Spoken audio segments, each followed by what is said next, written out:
Hello students, this is Rani ma'am from Unique Classes and welcome to all my students. आज का again हमारा जो topic है that is of preposition. अब बच्चों का कहना है कि मैम वी फील कि आपका सबसे फेवरेट टॉपिक प्रेपोजिशन है. सिर्फ प्रेपोजिशन ही फेवरेट नहीं है, the whole of English is my favourite. अक्सर मैं आप लोगों को बोलती हूँ English is a very beautiful language, okay, and you people should enjoy the beauty of the subject until and unless, at least तब तक तो इन्जॉय करो जब तक एग्जाम नहीं निकल जा रहा है. प्रेपोजिशन नो डाउट बहुत ब्यूटीफुल इन द सेंस कि प्रेपोजिशन में पढ़ाने के लिए बहुत सारी चीज़ें हैं, ठीक है, very elaborate, very detail, vast, comprehensive, बहुत सी चीज़ पढ़ाया जा सकता है. अभी तो हम प्रेपोजिशन का कुछ बेसिक्स कर रहे हैं. आपने देखा होगा जब हमने चैनल शुरू भी किया था तो वहाँ भी सबसे ज़्यादा आपको मिलने वाला है फिक्स प्रेपोजिशन. ये भी प्रेपोजिशन का ही एक पार्ट है. Phrasal verbs very important. Phrasal verbs भी आपको बहुत सारे मिलेंगे. आप फ्रेजल वर्ब्स पढ़ाया तो बहुत सारा है, देन आई डिसाइडेड कि नहीं, उसके बाद हमें कुछ प्रैक्टिस सेशंस करने हैं. फिक्स प्रेपोजिशन भी आपका कन्वीनियंस के लिए मैंने क्या किया है, सारे मिलते हुए एक जैसे वर्ड्स एक जगह डाल दिया है. तो ये सब प्रेपोजिशन का ही पार्ट है. और बाकी प्रेपोजिशंस तो है ही. प्रेपोजिशंस में आप देखोगे सिंस एंड फॉर बहुत इंपॉर्टेंट है, वो भी हमने कर लिया है. आप प्रेपोजिशन का प्लेलिस्ट में जाना, आपको प्रेपोजिशन का आई थिंक 28 था, आज तो ये 29-30 हो जाएगा. तो प्रेपोजिशन बहुत ज़्यादा पढ़ाया जा सकता है. इसमें बहुत सारी चीज़ें हैं, छोटी छोटी चीज़ें हैं सीखने के लिए. और ये प्रेपोजिशन एक ऐसा चैप्टर है ना, सिर्फ प्रेपोजिशन में ही हेल्प नहीं करेगा, एरर में ही हेल्प नहीं करेगा. This will help you. जब मैं क्लास में अपने ऑफलाइन बैचेस में, ऑनलाइन बैचेस में बच्चों के साथ जब क्लोज टेस्ट बनाती हूँ, उसमें भी द स्टूडेंट्स खुद फील करते हैं कि preposition plays a very instrumental role in eliminating the options. Option छांटने में प्रेपोजिशन का एक बहुत महत्वपूर्ण रोल रहता है. जैसे कभी कभी है ऐसा था, द डैश ऑफ इंटरेस्ट था, सॉरी एक वर्ड था इंटरेस्ट था वहाँ पे, और वहाँ पे हमें इंटरेस्ट वर्ड डालना था और वहाँ पे लगा हुआ था इन, और इंटरेस्ट वर्ड था तो हमने वहाँ पे इन देखते हुए इंटरेस्ट डाल दिया, the interest in a particular field. तो आपको जब भी ब्लैंक्स के बाद अगर कोई क्लोज टेस्ट में या ब्लैंक्स के बाद कोई फिलअप्स वगैरह में कोई प्रेपोजिशन मिल जाता है तो वो काफ़ी हद तक हेल्प करता है आपको ऑप्शन को छांटने में, ठीक है. तो ये तो चलो हम लोग बेसिक वाला कर रहे हैं. अब हम आज का जो हमारा प्रेपोजिशन है that is of with, that is with and by, ठीक है. If you go by Hindi तो विथ का दो मतलब है. एक विथ क्या डिनोट करता है, एक विथ डिनोट करता है बीइंग टुगेदर, एक साथ. एक विथ का मतलब होता है के साथ, आई वॉज विथ हिम, ठीक है. एक विथ का मतलब है के साथ.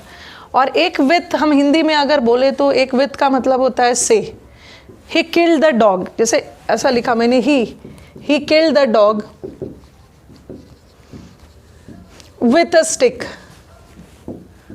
उसने छड़ी से डॉग को मार डाला, उसने छड़ी से. तो यहाँ विथ का मतलब क्या है, से. तो एक विथ का मतलब से भी होता है और एक विथ का मतलब के साथ भी होता है. तो with can denote two things.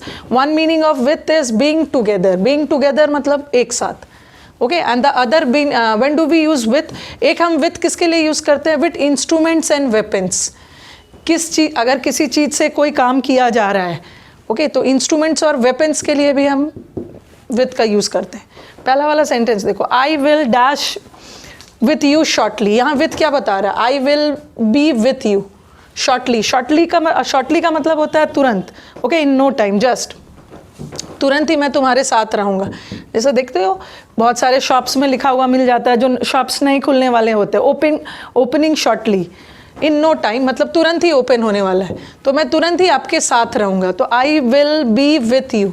So this over here is a with, over here is a preposition. कैसे पता चला ये प्रेपोजिशन है, किसके प्रेपोजिशन. प्रेपोजिशन का मतलब क्या है, प्री प्लस पोजिशन. इसका पोजीशन प्री होता है. प्री का मतलब पहले, किसके पहले, नाउन या प्रोनाउन के पहले. So this you is a pronoun, इसके पहले ये विथ लगा. और यहाँ का विथ क्या बता रहा है, के साथ, मैं तुम्हारे साथ रहूँगा.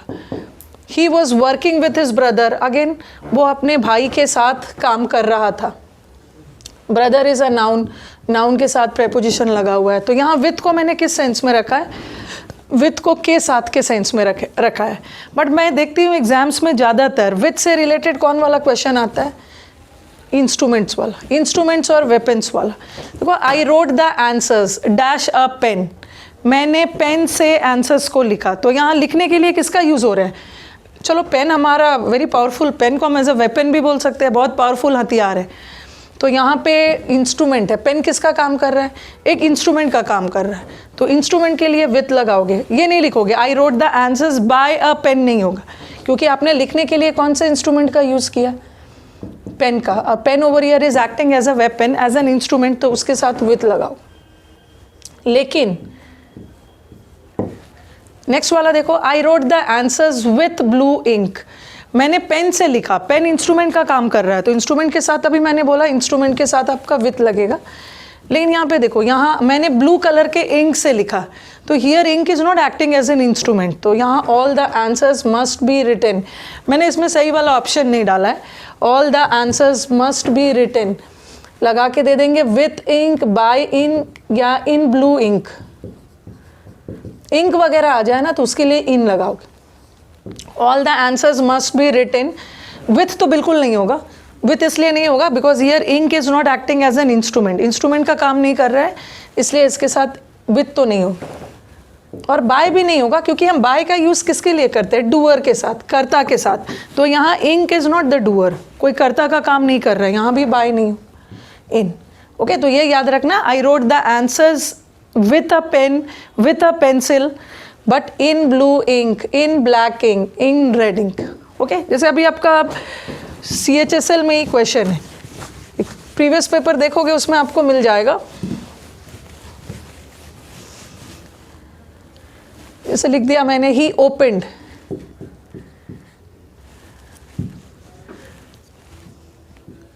he opened the box by a screwdriver,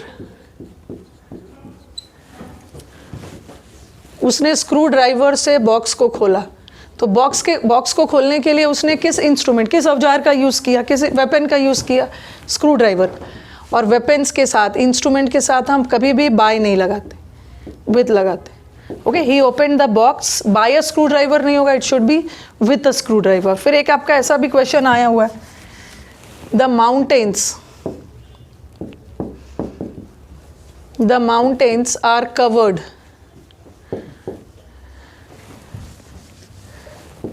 with या बाय स्नो, जो हमारे पहाड़ है वो पूरे स्नो से ढका हुआ है, ठीक है। यहाँ स्नो इंस्ट्रूमेंट का काम नहीं कर रहा है, बट है ना, माउंटेन भी स्नो से, किसी चीज़ से ढका हुआ है, बाय तो हम नहीं लगा सकते, बाय तो डूअर के लिए होता है, तो with. The mountains are covered by snow नहीं होगा, the mountains are covered with snow.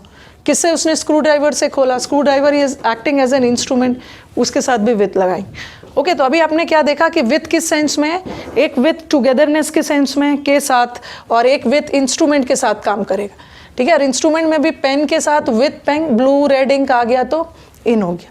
तो this was all about with. Now let us move to by. वैसे बाय का दो मतलब है, by also, just like with, by also has two meanings. एक by का मतलब होता है, बाय किसके लिए यूज़ करते हैं हम, डूअर के लिए, ठीक है, डूअर के साथ बाय का यूज़ करते हैं। डूअर हमारा कौन है, कर्ता, जिसके द्वारा काम हुआ है। एक बाय तो उसके लिए यूज़ होता है, और एक बाय का मतलब होता है पास। जैसे मैंने बोला, he is sitting by me, he is sitting by me मतलब वो मेरे बगल में बैठा हुआ है। तो by has two meanings, one meaning of by is doer, कर्ता के लिए, और the other meaning of by is पास,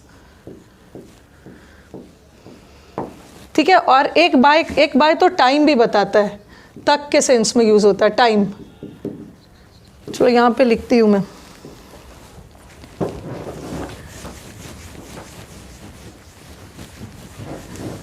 ठीक है। बाय एक डूअर वाला भी लिखती है, जैसे ये देखो, he will come by 2 o'clock, he will come by 2 o'clock। By तीन चीज़ बताता है, एक बाय तो बगल में, पास, एक बाय किसके लिए यूज़ होता है, डूअर के लिए, और एक बाय टाइम भी बताता, बाय ऑल्सो डिनोट्स टाइम, तक के सेंस में। He will come by 2 o'clock, what is by denoting over here, by over here, he is come by evening, he will come by January, he will come by 2016, ठीक है। तो bye को भी हम time बताने के लिए भी यूज़ कर सकते हैं, this is also preposition. Okay, by 2 o'clock, 2 o'clock तक। अब आ जाओ, the house is by the lake. ये अभी हमारा कोई हरियाणा स्टेट लेवल का एग्जाम हुआ था, और उसमें ऐसा वाला क्वेश्चन आया था, और बाय भी ऑप्शन में था। आज स्टूडेंट्स ने बाय को हटा दिया, क्योंकि उनके दिमाग में क्या था कि बाय किसके लिए यूज़ होता है, बाय यूज़ होता है डूअर के लिए, लेकिन बाय डूअर के लिए तो यूज़ होता है, बट एक बाय नियर बगल के सेंस में भी है। तो देखो the house is by the lake, जो हाउस है वो लेक के बगल में, तो यहाँ by near the lake, near बगल में के सेंस में। Again he came and sat by me, वो आया और मेरे बगल में बैठ गया, यहाँ बगल के सेंस में near me. I will stand by you, ये तो एक मुहावरा है, मैं हमेशा आपके बगल में रहूँगा। Through thick and thin, through thick and thin का मतलब अच्छे और बुरे समय, हर वक्त हर परिस्थिति में मैं आपके बगल में रहूँगा, आपके साथ रहूँ। ये तो मैंने पास्ट के सेंस में लिख दिया। अब ये देखो the work was done by him, जो वर्क है वो उसके द्वारा किया गया। तो यहाँ बाय किसके लिए? हिम के लिए। किसके द्वारा? हिम के द्वारा। So him over here is the doer. तो बाय हमारा डूअर के लिए भी यूज होता है। ओके, कर्ता है यहाँ पे, कर्ता के द्वारा जो काम हुआ है। नेक्स्ट सेंटेंस देखो, इसमें आपको डालना है, इसमें आपको दोनों में से कोई एक पिक करना है। दोनों ऑप्शन में एक बाय रखा है और एक विथ रखा है option. He was killed dash a dagger, dash a highwayman. Dagger क्या है? डैगर इज खंजर, बड़ी वाली चाकू, खंजर। खंजर over here is acting as a instrument, instrument के साथ with. He was skilled with a dagger. But ठीक है, कौन सा इंस्ट्रूमेंट से उसे मारा गया? डैगर से। तो डैगर इंस्ट्रूमेंट है और इंस्ट्रूमेंट के साथ तो विथ होता ही है। एंड किसके द्वारा किल किया गया? Highwayman. Who is a highwayman? जो हाईवे में रहते हैं? नो, हाईवेमैन ज़्यादा चोर, रॉबर्स, वो चोर लुटेरे जो लोगों को हाईवे पे लूटते हैं। तो इस सेंटेंस में किल करने का काम किसने किया? हाईवेमैन ने। काम हाईवेमैन के द्वारा हुआ, तो हाईवेमैन इज द डूअर। और डूअर के साथ हम क्या लगाते हैं? बाय। और हाईवेमैन के द्वारा काम हुआ बाय, और हाईवेमैन ने किल करने के लिए जिस इंस्ट्रूमेंट का यूज़ किया, खंजर का, उसके साथ विथ। ठीक है, तो होपफुली आपको क्लियर हो गया होगा the difference between by and with. ठीक है, बस पढ़ते रहना। और एक ही चीज़ चाहिए मुझे आप लोगों से, वो है आपका रिजल्ट। तब मुझे लगा कि मेरा मेहनत इज़ ऑल्सो फ्रूटफुल, आपका रिजल्ट आ जाता है। और आने वाले मंथ्स में तो आपके एग्ज़ाम्स भरे पड़े हुए हैं, स्टेनो हो, SSC हो, SSC, CGL, CHSL, मेन सब भरा हुआ है। और best of luck to all my students जो 29th को, ठीक है, जो अभी जो डिस्क्रिप्टिव देने वाले हैं। Okay, best of luck to all my students. ठीक है, चलो अब मिलते हैं नेक्स्ट सेशन में। Thank you.